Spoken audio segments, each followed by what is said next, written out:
Kalau boleh tahu itu buku apa? Buku novel kah? Atau buku grammar kah? Atau IELTS kah? Atau gimana Mas? Bukunya buku referensi tentang pembelajaran bahasa Inggris, jadi lebih ke grammar. Hmm. Kalau untuk spesifikasinya membahas masalah part of speech. Oh gitu. Nah ini juga ada beberapa working experience misalnya. Ini ada di tahun 2016 di IFAS dan terakhir itu di Mahesa. Nah kebetulan saya itu ketemu Mr. Alim di Mahesa ya Mr. Alim ya. Sama-sama kerja Ya, kemarin itu benar di sekali. di Stikes ya.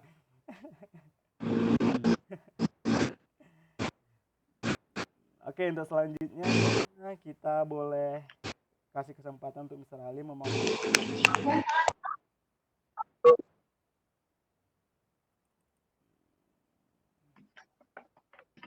Sabar teman-teman.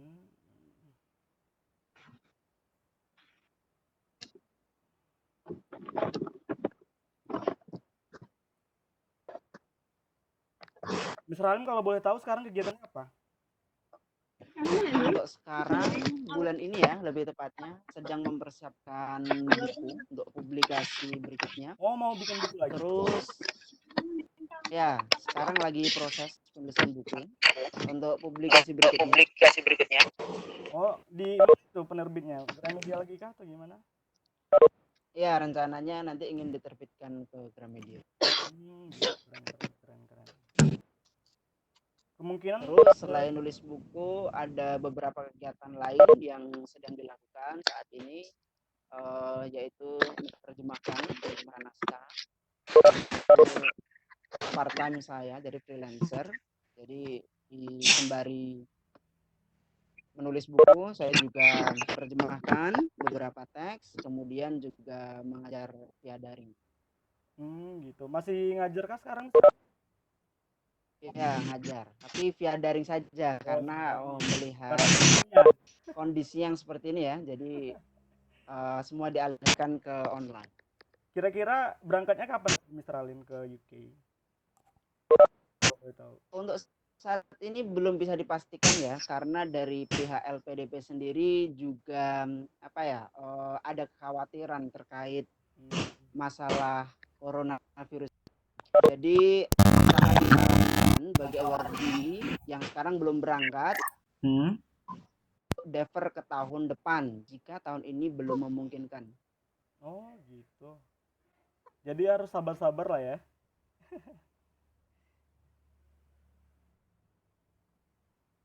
Oke, boleh Mr. Alim Ya, memaparkan? benar-benar harus sabar sebagai seorang awardee. Hmm. Oke, boleh dipaparkan materinya Mr. Alim kepada waktu dan tempat. Oke, Dipersilakan. oke, saya mulai ya. Saya mulai, Bapak presenter. Oke, boleh. Oke, oke. Untuk seminar kali ini, seminar ya. Jadi lebih tepatnya pertemuan kali ini, pada kesempatan kali ini, saya akan memaparkan bagaimana TOEFL menjadi satu benefit bagi teman-teman yang nanti akan mencari beasiswa. Nah, di sini saya berikan teaser yang menarik yaitu untuk dapat TOEFL 550 plus untuk mendapatkan beasiswa. Entah itu ke dalam maupun ke luar negeri. Oke. Berikutnya kita lihat profil saya sebentar. Mungkin tadi sudah dipaparkan sama Bapak presenter Kak Hendra. Saya akan paparkan diri saya sedikit saja. Di sini tagline saya adalah teacher, translator, and author seperti yang saya jelaskan sebelumnya. Kemudian saya di sini sebagai founder dari English Plus Plus, englishplus.id. Di sini tempat pembelajaran bahasa Inggris online. Mungkin teman-teman ingin meningkatkan kemampuan bahasa Inggrisnya bisa mendatangi website ini. Konten-konten yang disediakan di sana gratis dan teman-teman bisa apa itu belajar di sana untuk persiapan TOEFL. Terus saya Mr. Alim, juga pernah menerbitkan buku dengan keram. mohon maaf Mr. Alim. Mic-nya didekatin lagi. Ada yang bilang kurang jelas suaranya. Kurang ini ya. Iya, ini Oke. mic handsfree-nya dekatin lagi. Oke. Oke. Gimana Sudah? sekarang? Sudah jelas Kedengaran? teman-teman ya? Oke, boleh dilanjutin. Jelas nggak? Oke, boleh dilanjutin. Halo, sudah jelas? Boleh? Oke. Saya juga pernah menerbitkan buku di Gramedia, tepatnya pada tahun 2000. Di sini saya menerbitkan buku referensi bahasa Inggris yang saat itu belum ada. Itu speech. Mungkin teman-teman bisa cross check di website Gramedia ya, websitenya Gramedia, gramedia.com, dan ketik saja nama saya Ngabdul Halim, insya Allah nanti akan ketemu sendiri buku yang sudah saya terbitkan. Nih kalau teman-teman ada yang Sekarang pengen tahu nih bukunya, judulnya apa ya Mr. Alim ya? Mau tahu teman-teman untuk siapa? bukunya ini sebagai refleksi pembelajaran saya selama kursus di Pare dulu tahun 2012. Oh, dari tahun 2012 ya di Pare? 12. Saya pernah udah datang lama ke ya. Pare, belajar 3 bulan di sana, kemudian saya merefleksikan kemampuan yang saya peroleh, kemudian saya menuliskan dalam bentuk buku, dan saya ingin sekali berbagi pengetahuan lewat buku tersebut. Untuk judul lengkapnya adalah Pandai Berbahasa Inggris Kamu Inspired Power of Speech. Wah, keren ya. Oh, kalau boleh tahu Mr. Halim award LPDP jalur apa nih kalau boleh tahu ya? Kalau jalur LPDP-nya saya di jalur prestasi. Prasejahtera berprestasi. Mr. Halim, Halo, suaranya tidak kedengaran? Iya, tidak kedengaran tuh. Tolong didekatin lagi. Coba mic-nya didekatin tidak lagi. Kedengaran. Handsfree-nya Mr. Oke, ini soalnya saya pakai stand. Jadi mungkin agak jauh ya. Halo, sudah terdengarkah kawan-kawan? Kayaknya bukan sinyal dari Mr. Halim ya. Kayaknya sinyal dari Mr. Halim aman ya teman-teman ya. Mungkin dari sinyal teman-teman sendiri mungkin yang ada trouble. Kalau kamu sendiri gimana Kak Hendra? Apakah kamu mendengar suara saya? Kedengaran jelas. Aman kok. Kedengaran. Soalnya suara Iya, mungkin dari merekanya yang ada trouble ya mungkin. Iya, boleh dilanjutin Mr. Halim. Oke. Terus sekarang juga sedang mempersiapkan publikasi yang kedua, dan ada beberapa tulisan yang ingin saya terbitkan di masa mendatang. Itu penulisan saya di bidang menulis. Kemudian selain menulis juga menerjemahkan lepas seperti yang saya sampaikan translator tadi. juga ya? Wow, keren ya teman-teman ya. Saya juga menerjemahkan, kadang juga proofreading, kadang juga grammar checking atau Keren. Oke, untuk awardingnya di sini saya mengambil yang beasiswa berprestasi prasejahtera, tujuannya Inggris, dan untuk mencapai ini requirement yang diajukan oleh pemerintah adalah saya harus punya prestasi di tingkat nasional. Jadi kalau teman-teman ingin mengambil yang jalur prasejahtera berprestasi, teman-teman harus kan prestasi tingkat nasional. Internasional lebih bagus ya kalau ada. Oke. Mungkin ada pertanyaan untuk profile? Mungkin di akhir aja mungkin Mr. Halim ya. Oke, baik. Kita mulai. Nah, ini next. Oke, terus berikutnya di sini adalah universitas tujuan saya di Inggris. Saya diberikan kesempatan untuk memilih 3 universitas di sana, dan di sini universitas yang saya pilih adalah top 10 universities in the UK. Prioritas pertama saya adalah University of Edinburgh di Scotland, kemudian ada King College London di London, kemudian yang terakhir ada University of Manchester. Dan di semua universitas ini saya mengambil satu rumpun jurusan, yaitu sastra, lebih tepatnya contemporary literature, sastra kontemporer.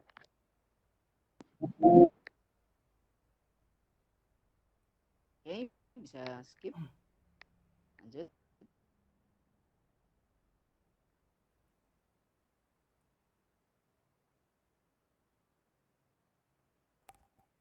Sudah Mr. Halim? Halo? Udah kelihatan? Sudah? Sudah? Iya. Teman-teman Sekarang mungkin kita akan breakdown TOEFL karena ini materinya tentang saya akan breakdown. ini maaf Kak, suaranya Ada hilang-hilang. kesulitan ya yang suaranya hilang gitu. Ini Kalau Kak Hendra gimana, dengar suara saya jelas atau saya jelas Mr. Halim. hilang-hilang juga? Jelas sekali.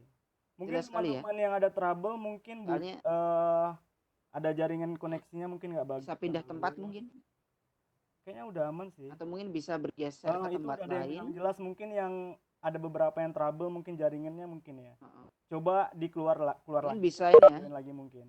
Heeh. Oh, itu udah Pindah dibilang. tempat mungkin juga bisa mungkin. Oke, mungkin kita abaikan aja, mungkin Nah, ada itu cuma ada sudah jelas satu ya haters di dalam ini. Oke. Ya, ini juga sudah pokoknya udah pada jelas ya. Oke. Ya, sekarang saya akan breakdown tentang TOEFL yang menjadi pokok bahasan pada pertemuan kali ini. Mungkin teman-teman yang udah pernah ngambil TOEFL atau udah pernah belajar TOEFL udah tahu ya, jadi bagaimana struktur TOEFL ini. Bagi yang belum bisa jadikan informasi, mungkin nanti kedepannya TOEFL atau untuk persiapan beasiswa, jadi lebih well prepared. Oke, di sini at glance untuk TOEFL ada 3 session yang akan diujikan. Yang pertama ada listening, kemudian ada structure and written expression atau grammar di sini lebih simbolnya. Kemudian yang terakhir ada reading.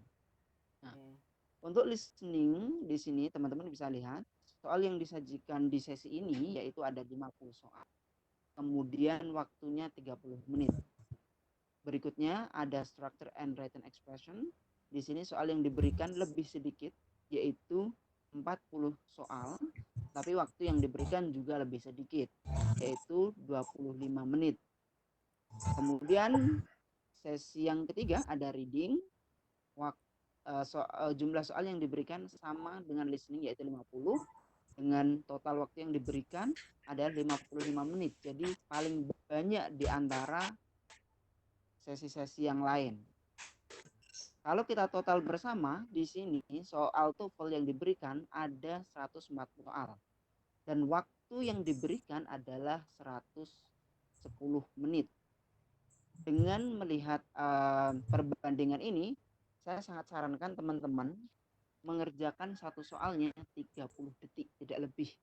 Karena teman-teman harus spare nanti untuk mengecek jawaban sebelum mengumpulkan lembar jawab yang sudah dikerjakan. Jadi kalau kita hitung 110 menit dibagi 140 soal itu sekitar 40 detikan. Jadi satu soal 40 detikan. Tapi saya harap teman-teman nggak menghabiskan 40 detik itu.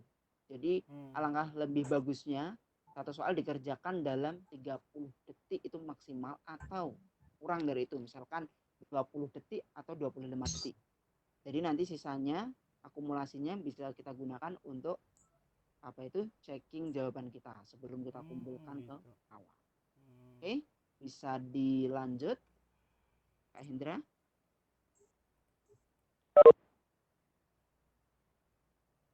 Oke, kita akan breakdown tentang listening.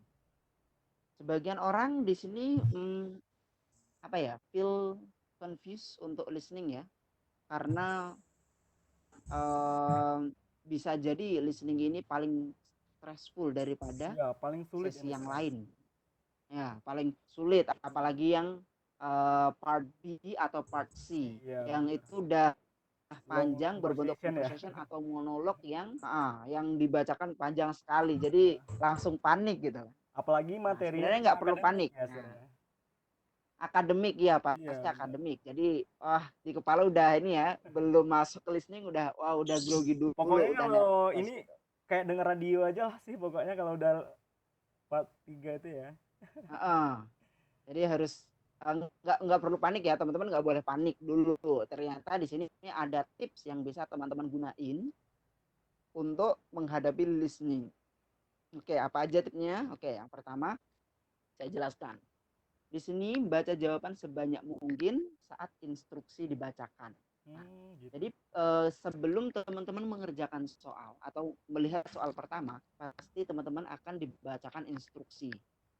Nah, waktu ini, jadi ketika instruksi dibacakan, itu adalah kesempatan yang bagus bagi teman-teman untuk membaca jawaban di soal nomor 1 dan soal seterusnya. Karena di lembar soal, teman-teman akan diberikan pilihan-pilihan jawabannya kan, possible answer.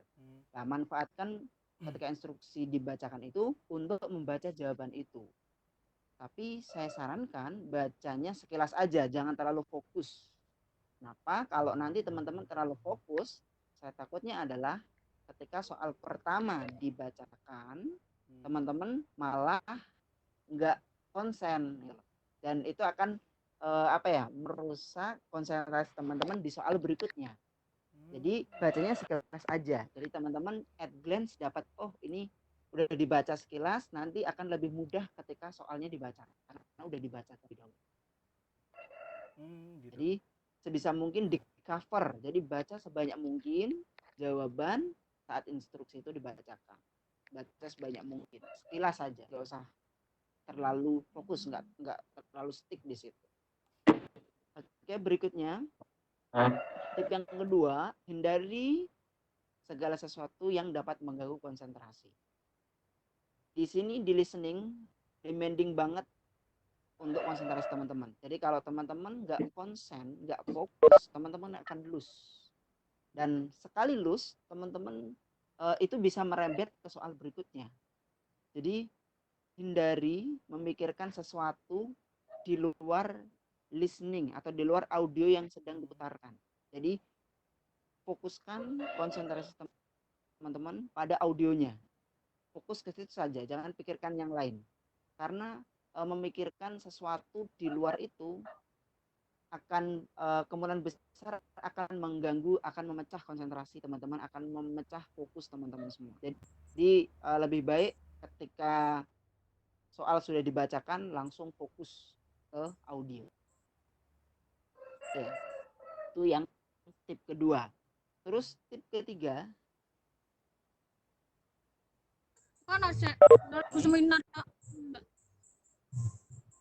untuk yang tip ketiga, jangan pernah menulis apapun selama sesi listening.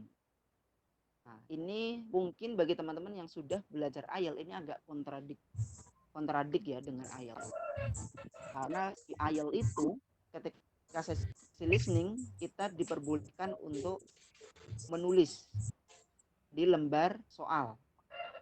Tapi ketika kita berhadapan dengan TOEFL, kita dilarang untuk menulis apapun, mencatat apapun selama sesi listening. Alasannya adalah kalau teman-teman nulis di sesi listening, teman-teman akan dianggap cheating dan teman-teman akan didiskualifikasi langsung. Jadi teman-teman nggak dapat skor apapun. Bentar ya Mr. Halim ya, ada yang ini. Jadi teman-teman, terlalu bising. Oh teman-teman mohon di mute ya, soalnya takut keganggu nih. Maaf yang nggak di mute dikit ya teman-teman. Yang belum di mute mohon di mute dulu, agar teman-teman yang lain bisa mendengar.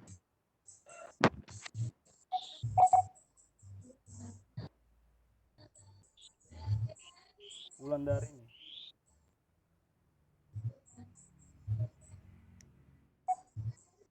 Oke, boleh dilanjut Mister?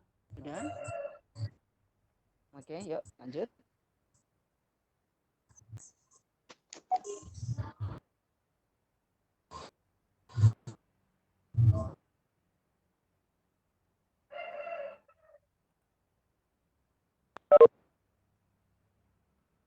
Oke, boleh lanjut Mr. Halim?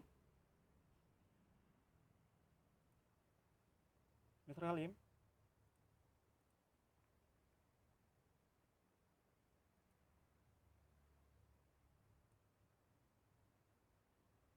Mr. Halim? Halo. Oke, boleh dilanjut. Silakan Bapak presenter nampilkan slide.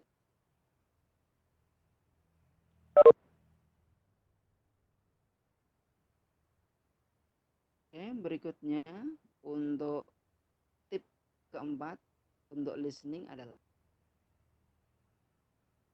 bisa diperbesar.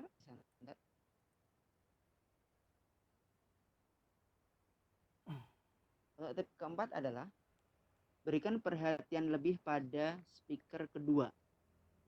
Ternyata kalau saya analisa dari soal listening TOEFL itu, jawabannya itu hampir semuanya ada di speaker kedua, khususnya untuk soal nomor 1 sampai 30. Kalau di persentase Jadi in case kalau teman-teman hampir semuanya ya, jadi hampir semuanya itu jawabannya itu ada di speaker kedua. Kalau dibilang di persentase, aku bisa katakan hampir 90%. Oh, 90%. Itu ada di speaker kedua. Jadi teman-teman harus kayak stay focused on the second speaker. Itu berarti khususnya part untuk ya? Part satunya ya? Untuk yang part 2 nomor 1 sampai nomor 30. Halo. Nah, sampai nomor 20. Jadi in case teman-teman kok nggak denger speaker 1, that's no problem, but you have to pay attention to the second speaker, because the answer you are seeking is just over there. Jadi jawabannya itu ada di speaker kedua. Jadi teman-teman harus berikan perhatian lebih pada speaker keduanya, karena jawabannya ada di situ. Oke, saya lanjut ke poin berikutnya. Di sini hindari jawaban dengan kata yang memperoleh penekanan dalam percakapan. Maksudnya gimana sih? Jadi gini, di listening TOEFL itu banyak sekali jawaban yang menjebak. Misalkan ada si speakernya bilang kayak gini, teman-teman denger banget dia katakanlah bilang A, katakanlah dia bilang kayak hospital, teman-teman denger hospital. Nah, pasti teman-teman kalau nggak bisa memahami listening itu, pasti teman-teman akan milih jawaban yang di dalamnya ada kata hospitalnya. Padahal jawaban sesungguhnya itu kata-katanya biasanya jauh dari kata-kata yang mendapat penekanan. Karena apa? Alasannya apa? Karena TOEFL itu tidak dibuat dengan sangat mudah. Maksudnya tidak untuk anak SD atau SMP yang jawabannya sama persis seperti yang diucapkan. Berarti kayak tapi gitu jawaban di sini adalah jadi dia kayak berupa restatement. Jadi dia gitu. akan diucapkan dalam bentuk lain yang menggunakan kata yang bukan diucapkan. Jadi kalau teman-teman kok bingung, misalkan nggak dengar, tiba-tiba cuma dengar kata hospital aja, yang lain nggak dengar dia ngomong apa gitu, nggak dengar, dengarnya cuma hospital aja. Kalau ada hospital di situ, jawabannya sebisa mungkin hindari, karena TOEFL nggak akan semudah itu. Jadi dia akan jawaban yang biasa dikeluarkan adalah jawaban yang lain, menggunakan kata lain atau sinonim. Jadi jangan tempted, jangan tergoda untuk memilih jawaban yang di dalamnya ada kata hospital. Gitu. Oke. Berikutnya ya, saya lanjut. Berikutnya, jawablah segera setelah pertanyaan dibacakan. Jadi untuk listening, poin ini sangat krusial. Karena teman-teman akan mendengar percakapan yang sangat singkat untuk nomor 1 sampai 20. Karena percakapan cuma begitu singkat, jadi si speaker A memberikan statement, kemudian speaker B akan memberikan respon, kemudian pertanyaan dibacakan. Kalau teman-teman nggak jawab setelah pertanyaan dibacakan, teman-teman akan lupa. Jadi kalau pertanyaan sudah dibacakan, langsung jawab saja. Jangan tunggu lama. Kalau teman-teman menunggu lama, teman-teman kasih jeda untuk berpikir dan mencoba untuk flashback konten dari percakapan mereka dan teman-teman nggak dapat, itu nanti akan kebawa di pertanyaan berikutnya. Jadi teman-teman akan masih mikir itu, dan itu akan distract konsentrasi teman-teman pada soal berikutnya, dan itu nanti akan beruntun. Jadi kalau misalkan kok nggak dapat, ya udah pokoknya langsung jawab aja. Karena nanti kalau teman-teman ngulang ketika listening selesai dan kembali ke pertanyaan itu, pasti teman-teman juga udah nggak ingat. Jadi di sini untuk meminimalisir resiko, jawab pertanyaan setelah pertanyaannya dibacakan atau diberikan. Oke, kita akan lanjut ke poin berikutnya. Di sini jangan kembali untuk menjawab pertanyaan yang telah terlewat. Ini juga penting sekali. Banyak sekali yang dapat skor jelek di listening gara-gara dia mau flashback. Dia mau flashback ke soal yang udah kelewatin. Jadi Padahal itu kalau keluar ya, Sir, ya? nah, ya, katakanlah ini kita kelewat 3 nomor nih, kita kelewat 3 nomor. Katakanlah nomor 9, nomor 13 sama nomor 20. Kita mau flashback ke sana. Pertanyaannya adalah, apakah teman-teman ingat? Masih ingat pertanyaan dari masing-masing nomor, apakah masih ingat? dari Setelah melewati serangkaian listening sampai nomor 50, kemungkinan besar teman-teman nggak ingat, kecuali teman-teman punya ingatan yang sangat tajam. Biasanya itu sih. Dan kalau saya kayaknya udah nggak ingat. Ya. Jadi usahakan jangan flashback, jangan ada yang flashback. Karena kenangan itu pahit ya. Pasti pahit ya. Kenangan nggak tuh? Jadi kenangan itu pasti pahit, kebanyakan pahit. Udah jangan di flashback, jangan dipikirkan lagi. Kalau pokoknya pertanyaan diberikan, udah jawab, habis itu udah lupakan. teman-teman harus bisa move on. Teman-teman harus bisa move on ke soal berikutnya. Harus pinter-pinter move on pokoknya kalau di sini. Kak Indra juga harus pinter-pinter move on loh ya. Kalau mau sukses di listening. Nih, Sir, kalau biasanya sih kalau tes TOEFL itu boleh coret-coret nggak? Kadang kita ada yang mau digaris bawah ini. Kayak apa? Untuk listening tidak boleh, sama sekali tidak boleh. Gitu. Kalau sama kah? Ketahuan, nah, kalau misalkan kita sebagai test taker dan kita membuat coretan di lembar jawab atau maupun di lembar soal, maka kita akan didiskualifikasi sekaligus di tempat itu dan kita tidak akan mendapat skor. Iya. Jadi untuk listening semuanya harus bersih, semuanya harus clear. Oke. Lanjut. Oke, untuk poin berikutnya. Di sini pastikan seluruh soal terjawab sebelum melanjutkan ke sesi berikutnya. Ini juga penting. Karena di TOEFL tidak ada sistem penalti. Jadi kalau teman-teman menjawab soal dan keliru, teman-teman tidak akan kena penalti. Tidak akan ada pengurangan skor. Jadi tenang saja. Jadi usahakan semua soal, entah bisa atau tidak, semua terjawab. Nanti biar kalau benar ya alhamdulillah dapat skor, tapi kalau enggak salah ya sudah, nggak dapat apa-apa, skor kita nggak dikurangi. Terus berikutnya di sini kerjakan soal nomor 1 sampai 20, mohon maaf di situ tulisannya itu sebaik mungkin karena paling mudah. Kenapa teman-teman harus ngejar? Nah, kenapa teman-teman harus ngejar poin di nomor 1 sampai 20? Karena soal di part A itu adalah soal listening yang paling mudah. Kenapa? Karena di sini hanya ada percakapan singkat, jadi short conversation between two speakers. And topiknya itu lumayan common lah ya, kayak topik-topik sosial, topik-topik keseharian yang benar-benar dekat banget dengan kita. Jadi sebisa mungkin usahakan bisa jawabannya dengan benar nomor 1 sampai 20. Yang paling mudah.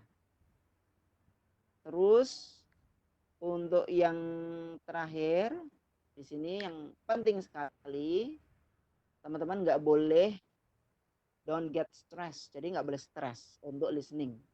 Terus just enjoy the conversation. Nikmatilah conversation itu. Biarin ngeflow aja, teman-teman dengerin, nggak usah terlalu fokus. Kadang kalau terlalu fokus banget, teman-teman malah zonk. Teman-teman terlalu fokus, akhirnya malah kelewat. Jadi dengerin aja, santai, relax. Insya Allah teman-teman bisa menangkap maksud mereka.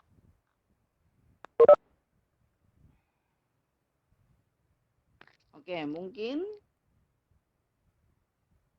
ada pertanyaan ya, ada teman-teman yang ingin menanyakan gimana cara menjawab part B and C kan. Nah, mungkin di sini saya kasih tips sedikit untuk menjawab part B dan C, meskipun di sini saya tidak tulis secara detail ya. Jadi untuk yang part B itu ada 7 sampai 8 pertanyaan. Di sini kontennya adalah ada percakapan dua orang tapi saling timbal balik. Jadi yang satu ngasih pertanyaan, yang satu lagi menjawab, yang satu ngasih statement, yang satu lagi ngerespon. Itu mungkin apa ya, teman-teman berpikir bahwa menyaring informasi dalam conversation yang sedemikian panjang mungkin agak kesulitan. Di sini tipsnya gimana?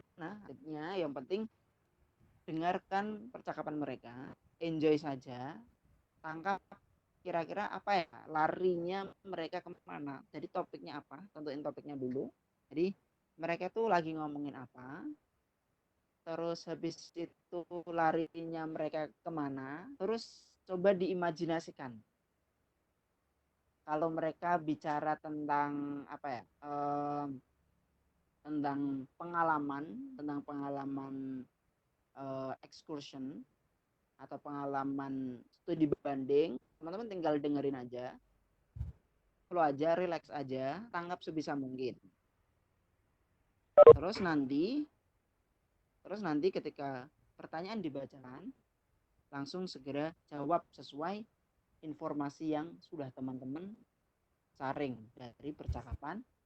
Nah, begitu juga dengan yang part C. Jadi enjoy saja, ikutin alur percakapannya.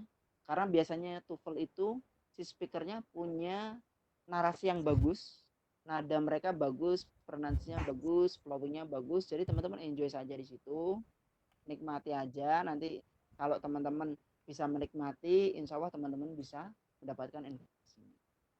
Itu aja, nggak boleh stres. Oke, iya, boleh dilanjutkan ya. Oke, sekarang kita datang ke tips for structure.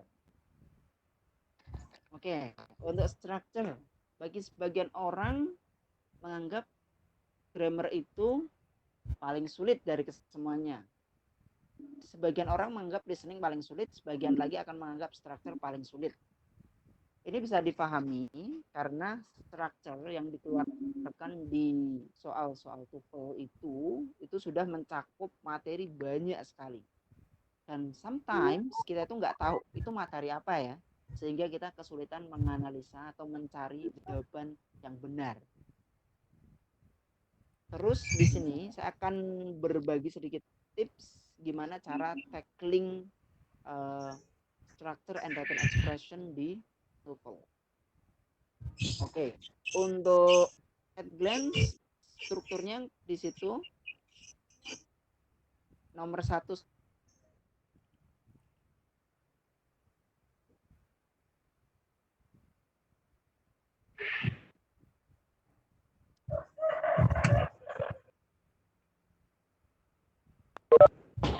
Lanjut Mr. Alim. Oke, untuk nomor 1 sampai 15 di sini teman-teman diminta untuk mencari jawaban yang benar. Terus di nomor 16 sampai 40 teman-teman di counter. Jadi teman-teman dibalikkan, diminta mencari yang salah. Jadi ini kayak kontradik banget ya, nomor 1 sampai 15, terus 16 sampai 40. Oke. Kita akan bahas yang tipe pertama dulu, nomor 1 sampai 15, di mana teman-teman harus mampu menemukan jawaban yang benar. Di sini untuk menjawab pertanyaan di nomor 1 sampai 15 ini, saya sangat sarankan teman-teman bisa atau memiliki kemampuan untuk memeriksa bagian-bagian ini. Yang pertama ada paralelisme. Jadi apakah strukturnya paralel. Terus teman-teman juga harus mengecek apakah subjek, verb, objek, dan adverbnya lengkap. Kemudian tenses, teman-teman juga harus mengecek tenses, apakah tensesnya itu sudah sesuai. Misalkan kalau now berarti harus pakai simple past, harus pakai present continuous, nggak boleh pakai simple past. Atau misalkan kalau misalkan 2 days ago berarti harus simple past, nggak boleh pakai present perfect dan sebagainya. Terus yang terakhir pronoun, apakah pronounnya konstan, pronounnya konsisten. Misalkan awalnya dia pakai apa itu John, oh berarti di berikutnya harus pakai he atau him. Atau misalkan yang pertama pakai temple, harusnya pakai it, nggak boleh pakai they atau their atau themselves. Teman-teman harus mengecek itu semua. Kalau teman-teman bisa mengecek paralelnya, bisa mengecek strukturnya atau komponen kalimatnya, terus tensesnya dan pronounnya, teman-teman, saya yakin teman-teman akan lebih mudah menjawab soal nomor 1 sampai 5. Oke, untuk materi ini, untuk materi paralelisme subject, verb, object, adverb, tenses, dan pronoun ini sudah saya sediakan di website english++.id. Jadi teman-teman bisa belajar di sana. Insya Allah di sana dibawakan dengan mudah. Jadi teman-teman bisa belajar mandiri. Oke. Nanti bisa dicek sendiri ya ke websitenya.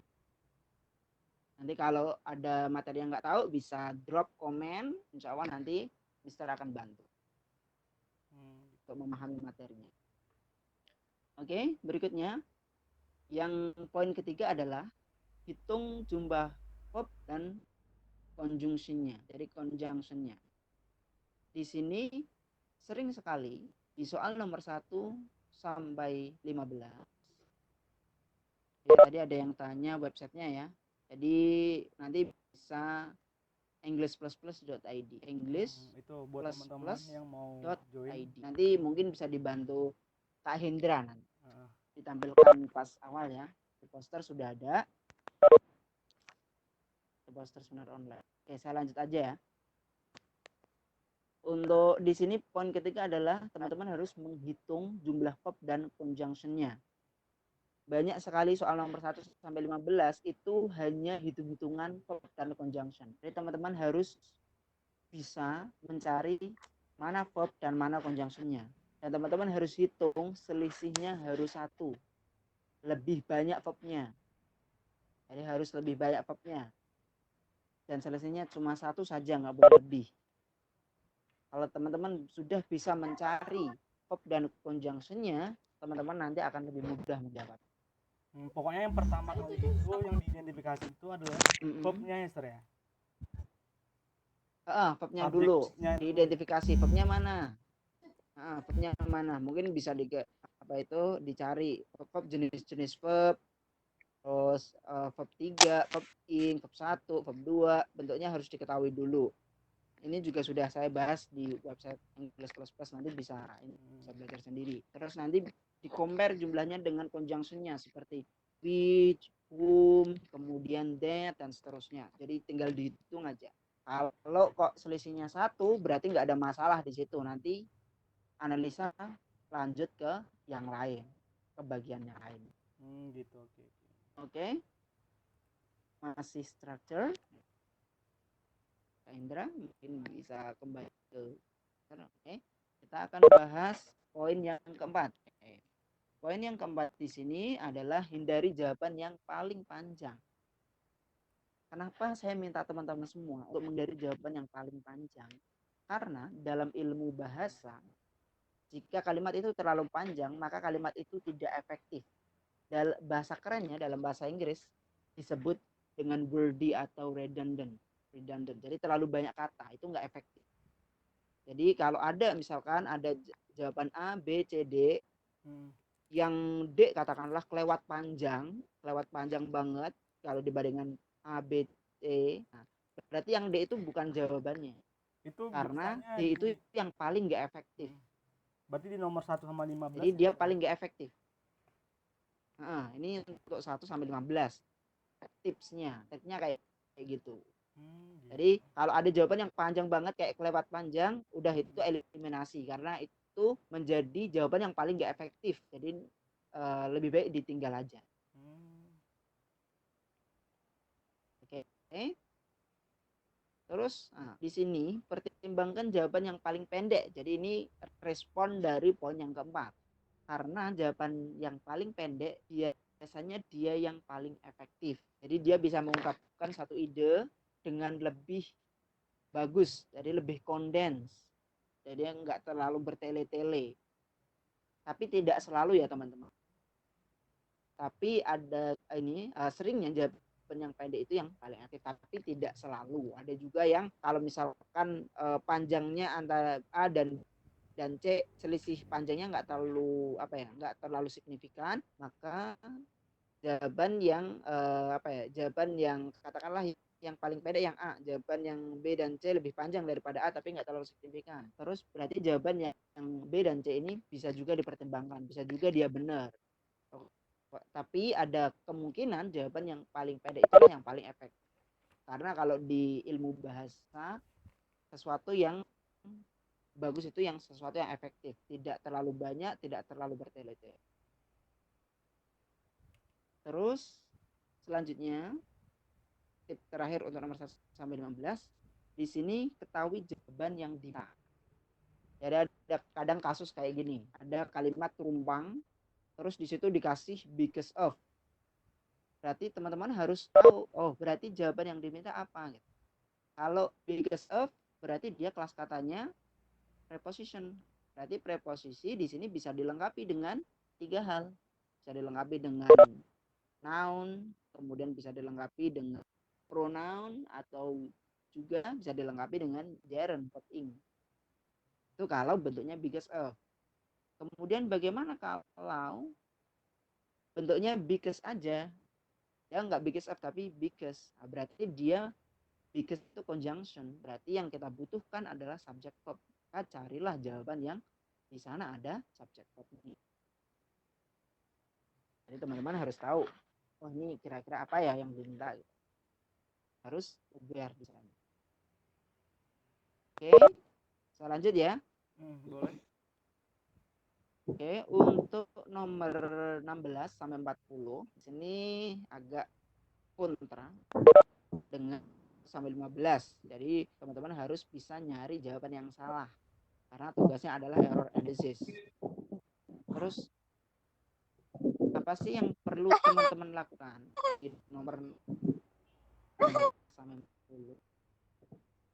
Mungkin bisa di saudara Sudah, Sir, sudah. Nur Alfian. Mohon maaf ya teman-teman ya yang nggak di mute tadi, soalnya ini mengganggu dan teman-teman yang di luar masih banyak yang nungguin. Boleh lanjut lagi, Mister? Udah aman kan? Oke, saya lanjut ya. Oke, untuk nomor 16 sampai 40 di sini teman-teman nyari yang salah. Teman-teman harus di sini harus lebih aware lagi. Di sini yang pertama tips yang bisa saya berikan adalah temukan materi yang digunakan. Jadi nanti materinya banyak sekali yang akan dikeluarkan di soal nomor 16 dan 40. Dan alangkah lebih bagusnya kalau teman-teman tahu materi apa yang diberikan dalam soal. Terus berikutnya teman-teman sangat saya anjurkan untuk memeriksa bagian-bagian ini di kalimatnya. Karena biasanya bagian ini akan ngelit ke jawaban yang benar. Yang pertama, periksa kuantitinya. Kalau misalkan many, oh berarti nounnya harus diikuti s, harus jamak, bentuknya jamak. Misalkan chair harus chairs, misalkan car harus cars. Kalau bentuknya apa itu irregular berarti kayak child jadi children. Jadi kuantitinya harus setara. Kemudian pronoun. Pronoun teman-teman juga harus periksa karena ini juga sangat krusial sekali di soal TOEFL. Banyak sekali pertanyaan yang sebenarnya itu jawabannya sepele, cuma di pronoun. Tapi karena banyak yang nggak jeli, akhirnya di soal yang mudah pun mereka tidak bisa menjawabnya dengan benar. Jadi kayak missing melewatkan kesempatan ya, golden change. Jadi missing the golden changes. Jadi di sini harus perannya harus lebih diperhatikan lagi. Kalau belum menguasai materi pronoun bisa dipelajari karena pronoun itu bisa saya jamin pasti keluar di soal TOEFL. Entah berapa nomor itu pasti ada. Jadi kalau dengan paham materi pronoun, teman-teman sudah bisa dapat poin di soal-soal tersebut. Oke, berikutnya tenses. Tenses juga perlu. Teman-teman harus kayak belajar fungsi dari tenses simple present, kemudian simple past, present continuous, past continuous, dan seterusnya. Jadi lebih mudah analisanya ketika menjawab pertanyaan.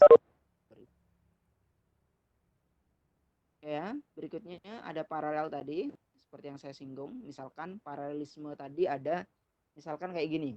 Ada noun biasanya paralel ini ada 3 kata yang menandai, ada and, or, sama but. Jadi kalau ada 3 kata itu and, or, dan but, teman-teman harus periksa komponen sebelum dan sesudahnya karena mereka harus paralel semua. Misalkan kalau adjektif maka harus adjektif semua. Adjektif. Kayak misalkan beauty, terus kemudian smart and brainy. Oh, berarti di sini nggak setara. Karena beauty seharusnya menjadi beautiful, harus berupa adjektif. Gitu. Tricky sih kalau untuk paralel ini, tapi banyak sekali juga yang error. Gitu. Jadi kalau soal kayak paralel harusnya benar karena itu lebih mudah. Biasanya nggak memahami pak ini ya, Sir ya, part of speak ya. Dia nggak tahu Kelas kata biasanya. Iya, nggak tahu nounnya apa itu, terus adjektif, kelas katanya gitu. Ini yang biasanya kan sukanya TOEFL itu juga menawarkan kata-kata yang dibaca enak gitu loh. Misalkan beauty, kemudian sporty, and brainy. Kalau dilihat dari segi bacaan, mereka kayak mirip ya. Sudah sesuai, suaranya sudah sama gitu loh. Jadi beauty, brainy, dan sporty katakanlah kayak gitu. Nah, padahal beauty ini dia bukan adjektif, meskipun bentuknya TY gitu kan. Sementara brainy dan sporty dia sudah adjektif. Nah, berarti si beauty inilah yang salah. Tapi kebanyakan test taker tidak menyadari karena mereka hanya baca lewat ininya saja, lewat spellingnya saja dan menganggap itu sudah setara, padahal tidak. Itu trikinya soal TOEFL seperti itu. Biasanya kalau mau belajar structure itu ada bukunya nggak, Sir? Mungkin bisa direkomendasikan buat teman-teman. Ada bukunya. Apa tuh? Ada bukunya, banyak sekali buku-buku yang teman-teman bisa pelajari. Salah satunya ada Cliff TOEFL Preparation. Cliff ya? Itu yang menjadi buku, salah satu buku favorit saya karena pembawaannya mudah. Oke, kita lanjut ya.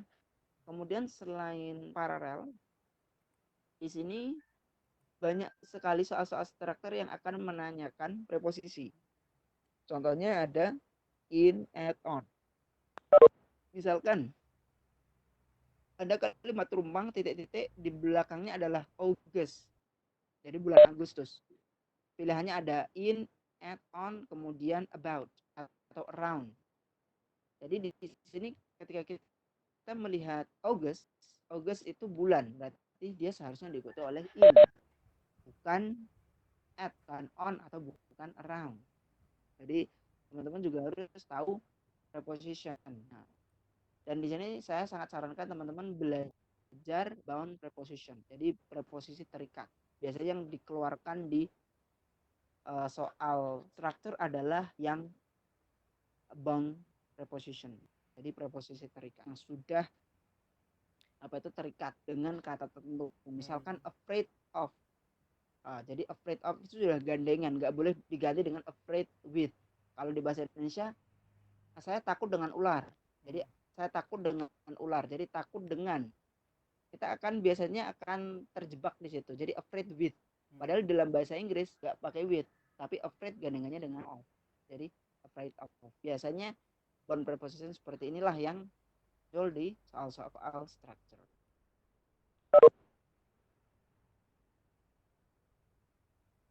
Oke.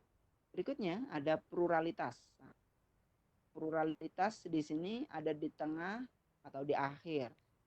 Kayak misalkan yang sering keluar dulu saya lihat ada the toys shop. Ada the toys shop.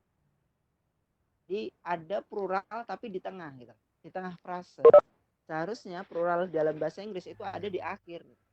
Jadi yang tepat adalah the toy shop. Shops. Kalau tokonya banyak berarti shops. S-nya yang ada di yang mengikuti kata shop. Tetapi yang belum tahu, mungkin yang belum belajar grammar mungkin akan akan tempted, akan tergoda untuk milih toy shop karena di dalam toko itu banyak sekali mainan. Jadi mainannya yang dijamakkan, padahal secara kaidah bahasa itu tidak terima gitu. Kalau jamak itu jamaknya lah yang ada di akhir, tokonya itu yang dijamakkan bukan mainan. Karena objek kita adalah tokonya, bukan mainan. Seperti itu untuk pluralitas. Kemudian berikutnya ada structure. Untuk structure di sini teman-teman harus checking subjeknya mana, verbnya mana, objeknya mana, atau adverbnya mana. Kadang juga sering sekali di soal TOEFL itu yang subjeknya 2. Misalkan petroleum, it is bla bla bla. Jadi ada kayak petroleum, ada it are. Berarti double subject. Berarti double subject ini yang keliru, yang digaris bawain di bawah it-nya yang keliru. Jadi lebih lebih aware untuk structure, harus mulai bisa mengamati strukturnya subjek, verb, objek, dan adverbnya. Terus juga conjunction di sini sering sekali keluar. Di sini biasanya yang keluar ada which, kemudian that, who, whom, whose, why, dan seterusnya.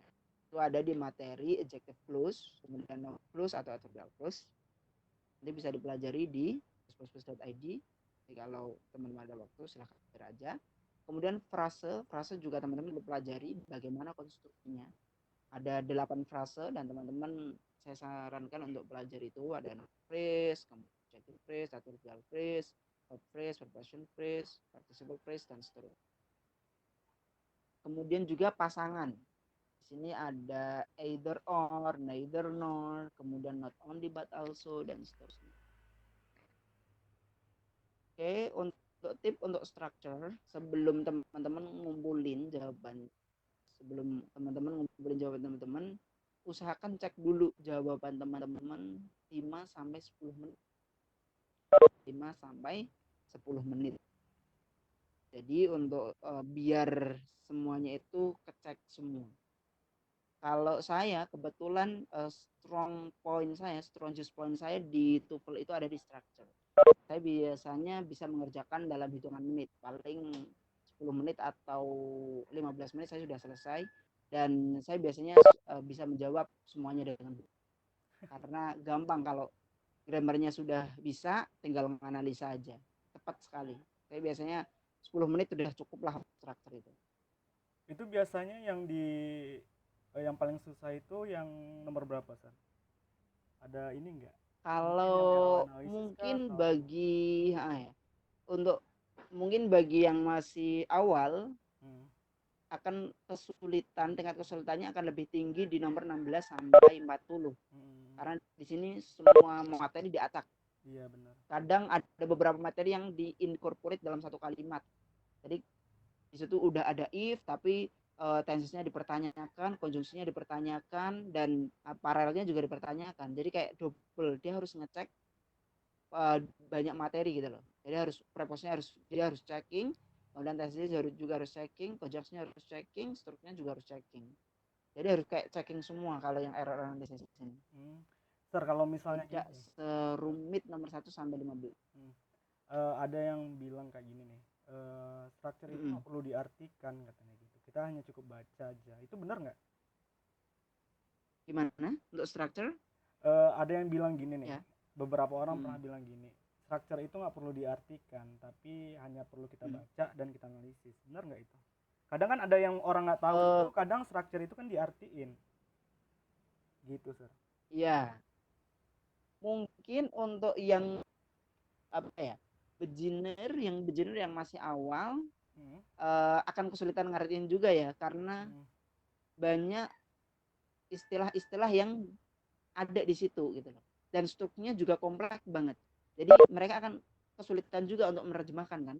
Pada akhirnya mereka banyak menggunakan feeling ya. Dan untuk struktur ini ya, saya rasa feeling itu untuk pembelajar awal kurang cocok. Akhirnya banyak sekali yang nilainya jeblok di structure karena gitu. feeling mereka belum terasa.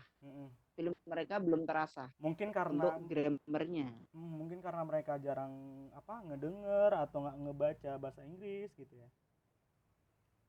Itu juga semakin exposure kita terhadap bahasa Inggris semakin banyak, maka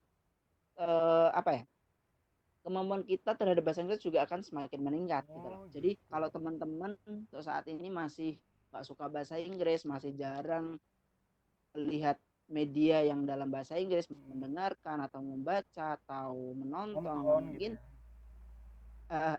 exposure-nya lebih ditingkatkan lagi gitu. Exposure-nya lebih ditingkatkan lagi, and finally paparan mereka terhadap bahasa Inggris itu tinggi, dan kemampuan mereka lambat laun juga akan meningkat gitu ya.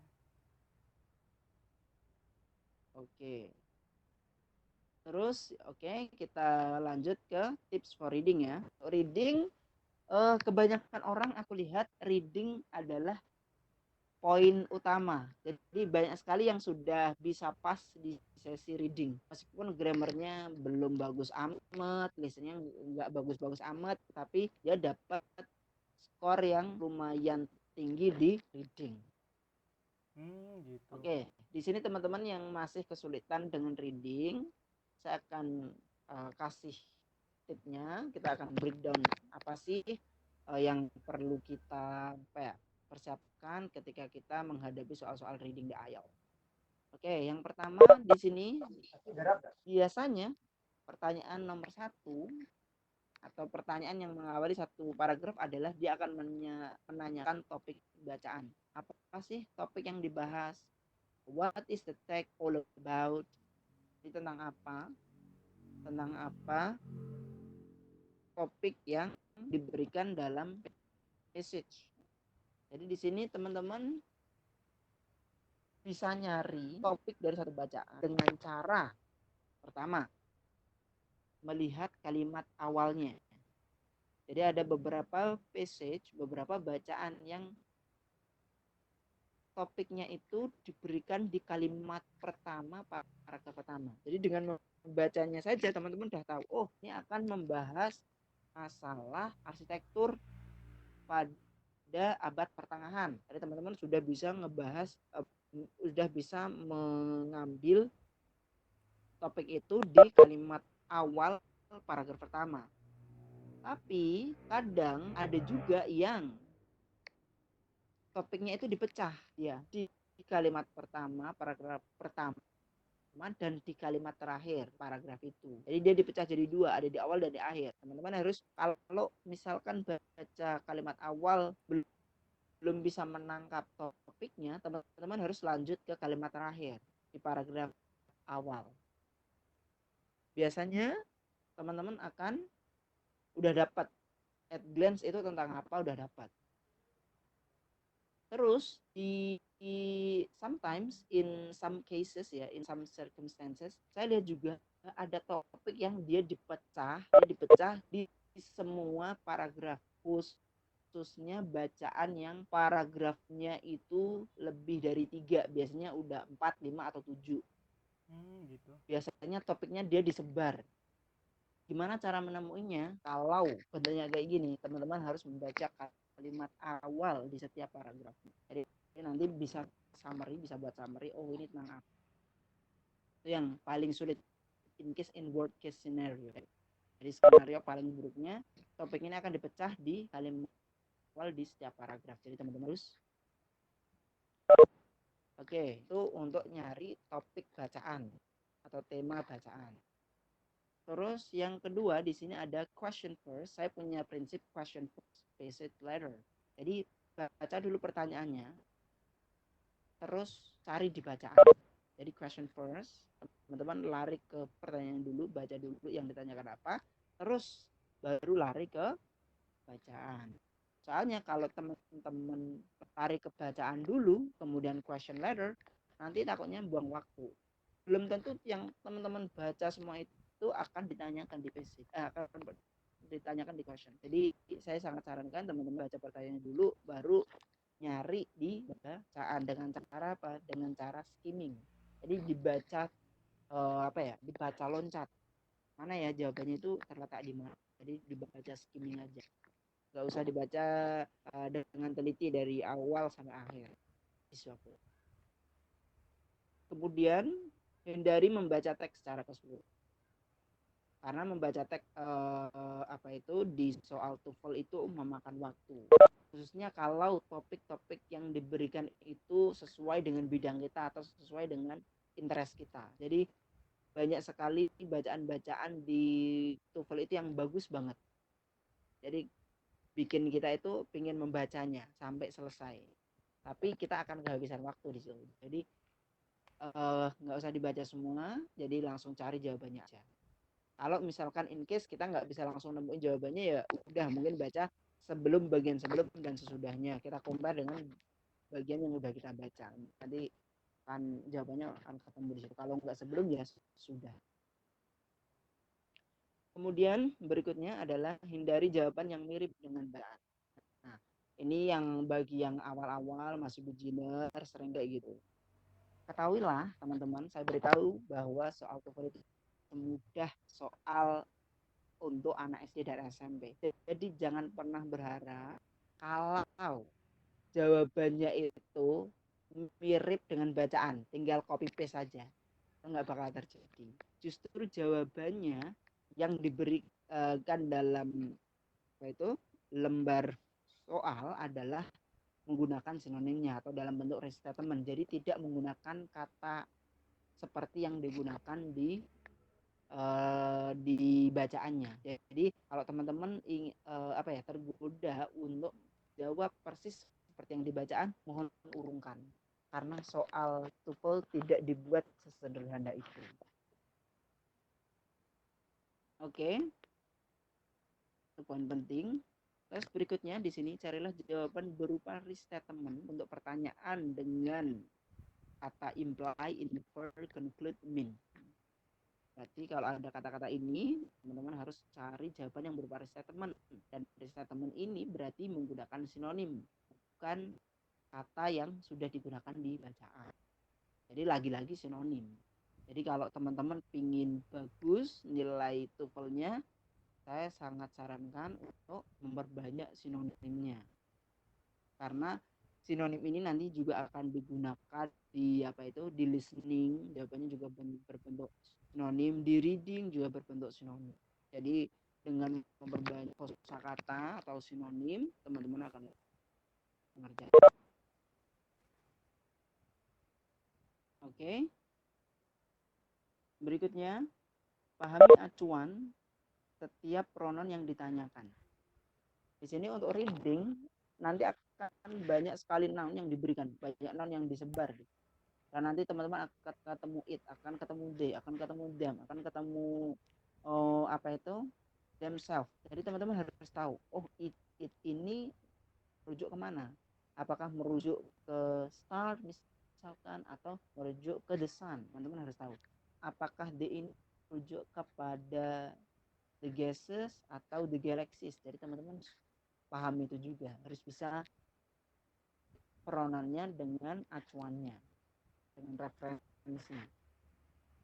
Kemudian berikutnya, hilangkan klausa berkonjungsi untuk memahami kalimat dasarnya. Di sini juga penting. Kadang teman-teman akan berhadapan dengan kalimat yang sangat panjang sekali. Di sini bisa satu paragraf satu kalimat, atau satu paragraf cuma 2 kalimat, itu sudah bisa. Karena pada umumnya kalimat dalam bahasa Inggris yang baik itu terdiri dari 18 sampai 24 kata. Jadi bisa dibayangkan itu sangat panjang daripada kita bandingkan dengan bahasa Indonesia yang pada umumnya. Terus gimana sih cara memahami kalimat yang panjang kayak gitu? Berarti teman-teman harus simplify the sentence. Jadi sederhanakan kalimat. Caranya gimana? Buang semua klausanya dan fokus pada subjek, verb, dan utamanya. Berarti itu kalimat dasarnya. Jadi teman-teman kalau kesulitan berarti harus cari kalimat dasarnya untuk membacanya. Terus berikutnya, usahakan menjawab pertanyaan dengan benar dari bacaan yang panjangnya cuma satu paragraf. Di soal reading ada bacaan yang panjangnya cuma satu paragraf, ada juga yang sampai 7 paragraf. Di bacaan yang panjangnya satu paragraf, saya sangat sarankan teman-teman bisa menjawab semua soalnya dengan benar, karena relatif mudah ditemukan. Teman-teman tidak perlu membaca banyak bagian kalau bacaannya cuma satu paragraf. Jadi teman-teman misalkan topiknya apa, oh berarti itu ada di kalimat pertama dan mungkin di kalimat terakhir juga. Terus misalkan ditanyakan apakah bla bla bla bla bla, langsung bisa dicari karena itu satu paragraf, jadi lebih kondens. Beda sama yang sudah 7 paragraf, kita bisa loncat-loncat kemana saja karena agak sulit mengcover semua paragraf sekaligus. Biasanya kalau yang terakhir di sini untuk reading gimana? Biasanya sir, ini kalau kita kan ngerjain soal reading nih, baiknya itu kita baca soal dulu kah atau kita baca passage-nya dulu? Saya sarankan baca ini dulu, questionnya dulu ya. Gitu. Soalnya dulu, baca soalnya dulu, soalnya apa kita pahami, terus langsung cari jawabannya aja, jangan passage-nya dulu. Kalau passage-nya dulu nanti habis waktu, karena pasti ada banyak bagian yang kita baca tapi sebenarnya nggak ditanyakan dan kita running out of time. Oh gitu. Oke, yang terakhir untuk tip reading adalah read carefully atau read clearly. Jadi baca dengan hati-hati atau baca dengan kadang karena terlalu terburu-buru ngejar waktu akhirnya banyak sekali yang lose. Yang harus banyak sekali yang lose. Oke. Sir, nih satu lagi nih tanya. Terus ini kalau kan kadang itu di dalam kan ada di reading itu ada 5 passage ya biasanya ya. Nah itu misalnya kalau kita nih, misalnya kalau kan kita ada yang berasal dari jurusan yang berbeda-beda ya, kadang kita ini ngerti vocabnya, terus kadang ini nggak ngerti vocabnya, itu gimana solusinya mungkin? Solusinya gimana ya? Solusinya adalah cara paling efektif menurut aku adalah suka-suka baca aja ya. Jadi perbanyak membaca di bidang yang bukan bidang kita. Karena memang untuk di soal TOEFL semua test takers akan dihadapkan pada bidang yang bukan bidangnya. Kayak misalkan saya jurusan bahasa, belum tentu bahasa akan dibahas di sana. Mungkin yang keluar malah arsitektur, kemudian arkeologi, terus galaksi, konstelasi alam semesta, atau penelitian yang itu nggak ada di jurusanku, nggak ada hubungannya dengan jurusanku. Dan kita harus mau nggak mau harus bisa menjawab itu. Tapi sebenarnya soal TOEFL itu nggak mewajibkan kita untuk master di bidang itu kok. Semua orang bisa ngejawab karena jawabannya ada di situ. Gitu. Kalau kita ngerjain soal nih sir, misalnya kita nggak paham nih passage-nya, ini mungkin terlalu sulit. Mungkin gimana tuh triksnya? Atau kita langkaukah dulu atau kita gimana? Kalau di saat ngerjain nih kalau kayak gitu.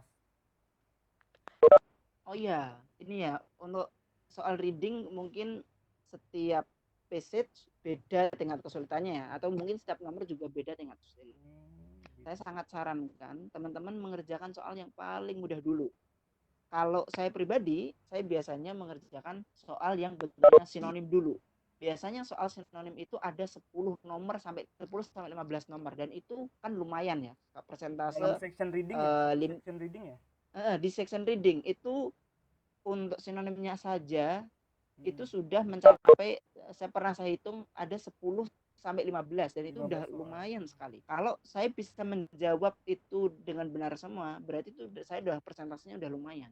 Saya katakanlah bisa menjawab soal sinonim benar 10 dibandingkan 50, 10 per 50 berarti sudah dapat 20% gitu loh. Itu udah lumayan banget. Tinggal nyari sisanya ya buat nambah ini skor 550 ya. Soal atau bagian-bagian yang lebih mudah bagi teman.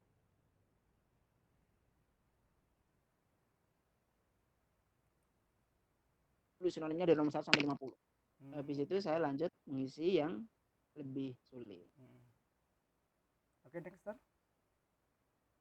Next. Buat teman-teman yang ingin bertanya nanti ya di akhir sesi.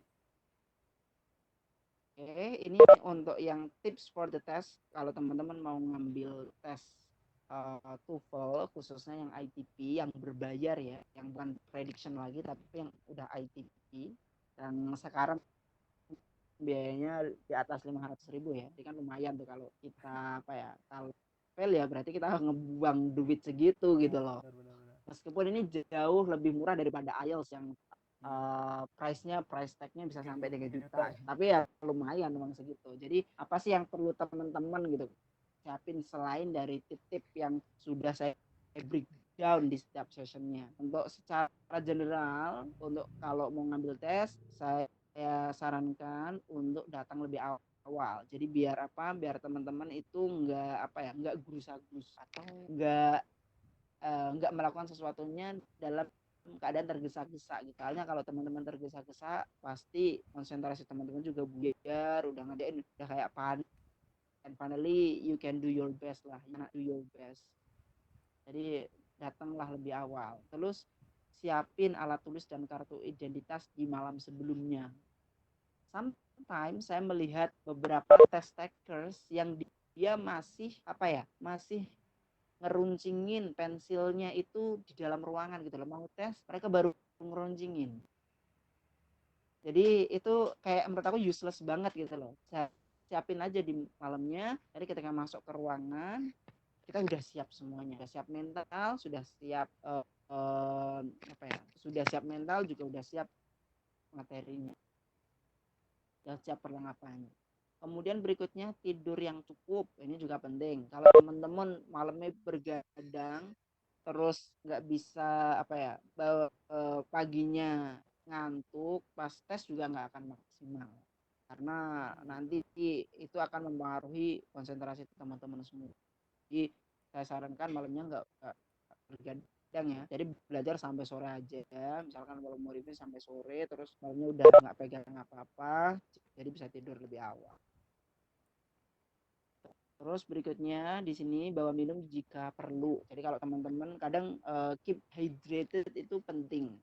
Jadi kalau kita kehausan, nah kalau mau tes itu juga bikin nggak nyaman gitu loh. Dan pada akhirnya itu akan influence ke perform kita saat ngerjain soal-soal. Terus di sini berikutnya selain minum juga makan. Teman-teman juga perlu makan sebelum tes. Kenapa? Tes ini berlangsung hampir 2 jam. Kalau teman-teman nggak biasa makan, teman-teman bisa skip kalau itu udah kebiasaannya. Tapi yang biasanya makan, saya usahakan jangan skip breakfastnya, karena ini teman-teman harus produce energy for your brain to think of the questions. Jadi dan ini saya sarankan particularly teman-teman makan apel, karena based on research apel ini bagus untuk meningkatin konsentrasi di otak. Terus yang terakhir relax aja, baik sebelum, saat, dan setelah tes. Teman-teman harus relax, nggak boleh panik, nggak boleh stres, jalani aja. Setelah melakukan yang terbaik udah belajar maksimal, udah disiapkan semua, terus relax saja. Ini buat Oke, untuk informasi terakhir buat teman-teman yang mungkin untuk di daerahnya, bentar bentar. mm, Buat teman-teman yang di untuk daerahnya yang scholarship, gimana? Bentar, Sir. untuk yang mau ngincer scholarship, nah saya kasih info nih. Untuk LPDP ada dua, ada di dalam negeri sama luar negeri. Kalau mau ngincer LPDP yang dalam negeri, master ya, di sini teman-teman cukup menyiapkan TOEFL ITP 500 yang dalam negeri. Kalau teman-teman tujuannya mau terbang ke luar Indonesia, teman-teman harus punya TOEFL ITP dengan skor 550. And for your information, untuk jurusan aku yang tipe apa itu LPDP afirmasi, aku afirmasi maksudnya afirmasi prasejahtera berprestasi, requirement-nya sangat rendah sekali, cuma 425. Tapi sebagai garansi teman-teman harus punya prestasi di tingkat nasional at least. Gitu. Internasional lebih bagus. Tapi requirement-nya rendah sekali untuk yang apa itu afirmasi prestasi, afirmasi. Tapi waktu itu saya mendaftar afirmasi yang requirement cuma 425, saya pakai TOEFL ITP dengan skor 550 plus. So pasti they have no question about my ability of English. Jadi mereka nggak nanyain lagi masalah apa itu kemampuan bahasa Inggris. Lebih tinggi skornya, gitu. Bagus ya, Sir. Lebih tinggi. Yang diminta rendah, tapi yang di apa itu yang disubmit tinggi banget. Jadi mereka nggak perlu, nggak jadi burden gitu loh kalau mau keluar negeri, khususnya kalau mau keluar negeri. Soalnya nanti ketika wawancara pasti akan ditanyakan kemampuan sejauh mana sih kemampuan bahasa Inggrismu, khususnya yang keluar negeri bakal ditanya. Dan negeri sebenarnya juga ditanya, tapi porsinya lebih banyak ke yang luar negeri. Bahasa Inggrisnya harus bagus banget. Harus bagus. Jadi saya sarankan teman-teman yang narjet ke luar negeri bisa nyampe skor ini 550 kalau daftarnya di reguler. Tapi kalau daftarnya afirmasi silahkan 500 atau 500 ke bawah, oke. Karena nanti masih ada pelatihan di LPDP-nya. Oke, mungkin Oke. Untuk selanjutnya, karena waktu kita juga iya AAS. Tadi ada AAS yang belum saya singgung, saya singgung sebentar. AAS. Nah, jadi selain LPDP ini ada juga beasiswa AAS dari Australia. Di sini ada dua jenis, ada kategori umum sama kategori GBA, Geographical Focus Area. Sorry, di situ tulisan tipe seharusnya GFE.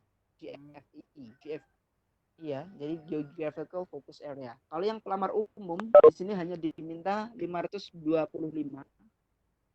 Terus untuk yang apa itu yang 3T atau Geographical Focus Area atau area tertentu kayak Lombok, terus Papua, terus daerah-daerah yang terluar, di sini cuma diminta 500 saja.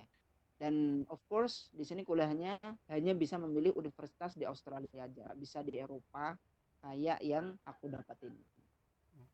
Setidaknya kalau teman-teman dapat beasiswa harus punya TOEFL dulu nih. Paling bagusnya 550 ya, Sir ya, biar bisa. Iya, itu yang safe ya, semuanya. yang udah yang udah safe bisa nyoba semuanya. PDB bisa, AS bisa, nanti Turki Bursary juga bisa dicoba dan banyak beasiswa di luar sana. Mungkin sampai di situ dulu ya, Sir ya, karena waktu kita sudah cukup terlalu lama dan menghabiskan waktu. Mungkin di sebagian daerah udah melakukan buka puasa ya. Selamat berbuka puasa. Iya, benar sekali. Saya juga yang udah buka puasa, mohon maaf karena waktu kita agak molor. Mohon maaf juga buat teman-teman yang nggak bisa join hari ini. Dan untuk selanjutnya kita buka sesi tanya jawab. Mungkin 3 pertanyaan aja mungkin ya, Sir ya. Untuk yang sesi pertama. Ya cukup 3 pertanyaan aja. Yang ini aja yang benar-benar teman-teman butuh ya. Yang pengen butuh. Mungkin nih kalau yang udah dijelasin sama Mr. Halim mungkin nggak usah kita tanya. Di skip aja kalau yang eksplanasinya sudah. Oke, buat teman-teman yang ingin bertanya boleh nyebutin identitasnya, asalnya dari mana, nama siapa, asalnya dari mana, di chat.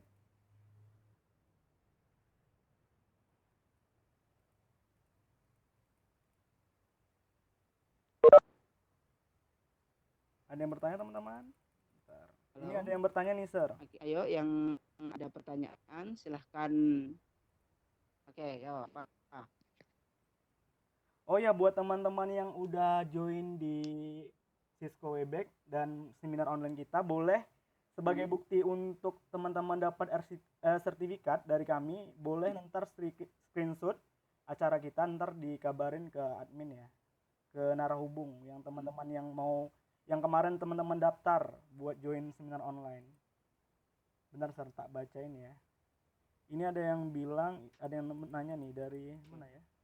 Dari Rizka Yanuar Putri, Kediri, IAIN Kediri. Menurut saya, Oke. apa nih ya? Bentar, Sir, kurang jelas. Aku harus besarin lagi, Sir. Tunggu. Mungkin buat teman-teman yang sudah waktunya berbuka, boleh sambil minum, sambil ngeliatin, sambil bertanya. Di daerah Misralim jam berapa ya kalau boleh tahu ya? Udah mulai ya azan ya mungkin ya?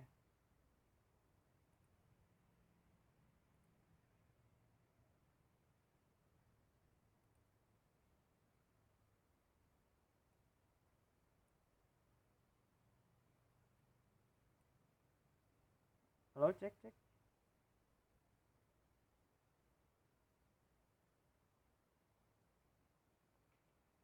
Halo, Mr. Halim.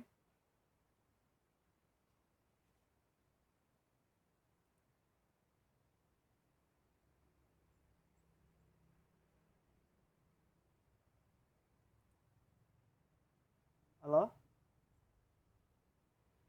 Teman-teman apakah dengar suaranya? Mr. Halim? Bisa, Kak. Oke. Berarti Mr. Halim ya yang ada masalah ya? Bentar teman-teman ya. Mr. Halim? Halo, Mr. Halim?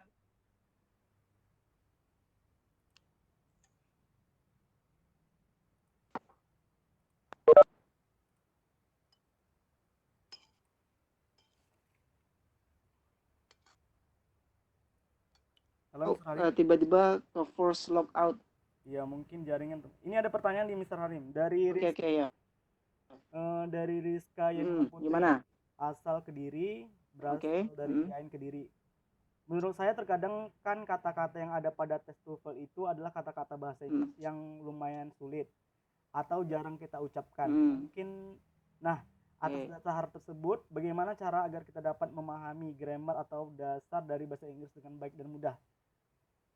Gimana itu, Mr. Halim? Langsung aku jawab ya. Oke, langsung aku jawab aja. Jadi untuk TOEFL memang didesain kata-katanya ada pada intermediate atau bahkan advance ya, bukan lagi beginner. Jadi di sini teman-teman harus mulai rajin-rajin mencari vocab-vocab yang keluar di TOEFL. Teman-teman bisa nyari resource untuk vocabulary-nya di Magus. Di website Magus itu ada ya, vocab-vocab yang biasa dikeluarkan di TOEFL. Teman-teman bisa ketik aja misalkan vocabulary for TOEFL di Google, nanti download PDF-nya, terus teman-teman pelajari kata-kata itu. Di buku-buku TOEFL juga sudah disediakan kata-kata yang sering dikeluarkan di TOEFL. Jadi teman-teman bisa teman-teman bisa ambil satu buku TOEFL terus pelajari kata-kata yang diberikan di sana dan pelajari juga artinya kalau memang belum tahu. Jadi berbanyak kosakata aja, kayak vocabulary building lah. Gitu. Pokoknya perbanyak tentang ini ya, vocab akademik ya. Lebih tepat. Di internet sudah banyak sekarang. Oke, next ini dari Elita Rahmayanti. Ciamis izin bertanya, bagaimana tips belajar untuk mendapatkan skor TOEFL yang diharapkan? Biasanya materi apa dulu yang harus dipelajari? Sama yang hampir sama pertanyaannya ya. Untuk teman-teman yang ingin improve skornya di TOEFL atau mungkin masih bingung mau belajar apa, di sini teman-teman harus tahu dulu posisi teman-teman tuh sekarang di mana. Apakah teman-teman itu ada di level beginner atau di level advance yang bahasa Inggrisnya sudah lumayan gitu loh. Kalau di level beginner, teman-teman bisa belajar grammar yang awal-awal dulu, karena mau nggak mau teman-teman akan berhadapan dengan grammar. Jadi teman-teman bisa belajar tenses, kemudian part of speech, kemudian fungsi dari tenses, kemudian pengembangannya sampai klausa, sentence, sintak dan seterusnya. Itu yang grammar. Terus untuk listening, kalau teman-teman bisa mengecek dulu level kemampuan teman-teman itu ada di mana dengan cara ini mencoba latihan mandiri dengan resource dari British Council. Jadi ada British Council itu menyediakan satu website yang di sana sudah ada resource-nya. Di sana ada yang beginner, ada intermediate dan advance. Jadi teman-teman tinggal latihan mandiri menggunakan menggunakan audio di sana. Kalau beginner sudah mampu berarti bisa langsung ke intermediate. Kalau intermediate menangkapnya masih parsial berarti masih perlu diimprove di sana. Jadi teman-teman bisa sering-sering latihan menggunakan soal-soal yang intermediate yang disediakan di website tersebut. Kalau intermediate dirasa sudah cukup bisa loncat ke advance. Nanti baru masuk ke TOEFL karena TOEFL memang sometimes it is very complicated. Intinya belajar sesuai dengan level kita ya, Sir ya. Jadi harus tahu dulu posisi kita di mana, Kita di kemampuan mana. kita di mana. Benar. Oke, masih ada yang bertanya teman-teman? Mohon maaf. Oke, yang terakhir nih. Yang terakhir. Ini yang terakhir. Ya. Ini ada dari Mazda Salokang, UST Jogja, izin bertanya. Mau tanya Kak, untuk listening percakapannya lebih dominan American accent atau British accent? Oh, kalau TOEFL dirancang untuk American accent pastinya ya. Karena di sini yang dikeluarkan ITS, ITS ini pusatnya di Amerika dan memang TOEFL itu untuk American style, not British style. Jadi fokus saja belajar ke American style kalau memang targetnya adalah TOEFL. Oke, mungkin sampai sini Sir ya, karena waktu kita sudah cukup habis dan buat teman-teman yang masih ada pertanyaan mungkin bisa langsung kontak Mr. Halim. Boleh tahu mungkin langsung di mana ya, Sir? Instagram ya mungkin ya? Instagram boleh. Oke. Di Instagramnya. Saya sarankan Instagram saya. Boleh. Apa namanya, Sir? Oke. Kang Halim. Kang Halim. Kang Halim biasa aja, KHALIM. Nah, itu udah ditulis oleh Kak Hendra. Dan buat teman-teman yang ingin belajar bahasa Inggris lebih, boleh langsung join atau search di Google itu english++.id ya, Sir ya. Di situ pokoknya banyak materi bahasa Inggris. Coba Bang Hendra ini deh, ketik deh. Jadi biar teman-teman di sini tahu, nggak bingung lagi. Koreksi ya, Sir ya, kalau misalnya ada salah.